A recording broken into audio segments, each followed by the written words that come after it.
So Zoe is finally over, guys, and I am a little bit relieved, I gotta say. I was getting a little bit sick of it. Don't get me wrong, Zoe was a pretty good arc altogether, but I was getting a little bit tired of, the same old stories over and over again, the comedy and all that.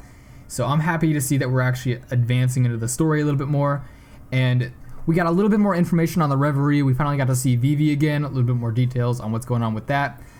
We saw a bunch of other rulers, including Shirahoshi, which was a surprise to me because I didn't think the fishmen were that involved with the world government, and they actually are going to try to appear there, and I assume, just like Vivi, that they're going to try to make some kind of scene. They're going to ask questions because they are not really in alignment with the world government's views. They're one of the few kingdoms that are actually against the world government a little bit. So I can't wait to see how this Reverie is going to unfold. There's so much hype being built around it, and I feel like there's going to be so much chaos once they get there. There's going to be wars being declared. It's going to be crazy. I've seen all sorts of videos on what people think is going to happen. But overall, I do think maybe Dragon will be involved. That could be why at the end of the chapter we didn't really hear about what happened to Dragon, but I'll get to that at the end of this review. But of course, the rest of this chapter was mostly comedy with Carrot and everything. And I know a lot of people are probably going to be saying Carrot's going to join the crew, which actually I can kind of see now. Carrot joining wouldn't be impossible, but honestly, there's a bit of a flaw. First of all, like, if she does join, what's going to happen with Sanji? If he's overhyped about her and she's overhyped about everyone else, it's going to be kind of weird. And second of all, like, her and Luffy are almost too much alike. They almost get along too well, because if we have two Luffys on the crew, and I feel as if they are, very, very similar, if we have two of them on the crew, I can't imagine how that's going to end up working out for the rest of them, because that'll be almost too much. It'll be overkill. And although Oda didn't really show it very well in this chapter, I do feel like Luffy and Carrot will get along pretty well, in the later chapters, because their personalities are almost identical. But after this chapter, I could definitely see how she could fit in with the crew, but I think she'd be much better suited to some kind of, Mink alliance with the Straw Hats, because they already have a fleet and all. But I really am excited to see how this little group, Luffy's little group, will work out with the Big Mom arc. It'll be really fun to see. I feel like it'll be a lot of comedy and not just serious stuff with Sanji. And that bite scene where she bit Luffy on the neck, I mean, it's pretty crazy, because a few chapters back, the Minks did mention that they have some sort of secret behind them that they didn't show Jack. So I wonder if maybe they have some kind of rage mode that they haven't shown yet. I mean, it's pretty crazy, because if you look at her, I mean, it could just be a comedy scene and all, but she looked like she went straight up like demon form. I mean, I don't know.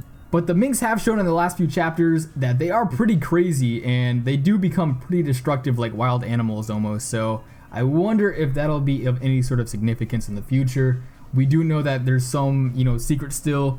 They keep bringing up the full moon, what effect it has on the Minks, and the fact that both the Dukes talked about them having some sort of secret that they could have potentially beat Jack with. I mean, and this could be it. I wonder. I don't know. And the fact that Luffy said he was going to actually cook for them, I don't know, man. I really want to see what happens with that, because I don't think we've actually seen Luffy cook before.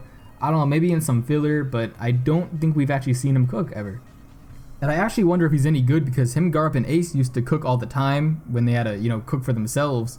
And the news that probably shocked most of you this chapter was the fact that Baltigo was destroyed. And I know most people are gonna either jump to the conclusion that, oh no, Blackbeard did not beat Dragon. There's no way Dragon just retreated, or something along those lines. Or people are gonna jump to the other side of the fence, which is Blackbeard absolutely demolished them. There's nothing left. He defeated all of the revolutionaries.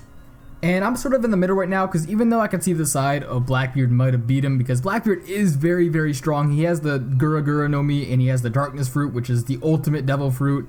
I mean, it wouldn't be too far-fetched to say that maybe Blackbeard chased him out, maybe? But at the same time, it might be a little bit too much to say that Dragon was actually beaten by Blackbeard, because that would be insane if that happened. And it would have been a little bit more than Baltigo in ruins. It would have been more like the revolutionaries were crushed, I would side a little bit more with maybe Dragon retreated, or maybe Dragon didn't even know Blackbeard was coming and they just straight up left or something somewhere else. I don't really know. And the way this is going to kind of play out is beyond my imagination, honestly. So tell me what you thought of the chapter. What do you think is going on with Dragon and Blackbeard? What do you think is going to happen at the Reverie? Write your thoughts in the comment section down below. Like or dislike, subscribe, and I will see you all later.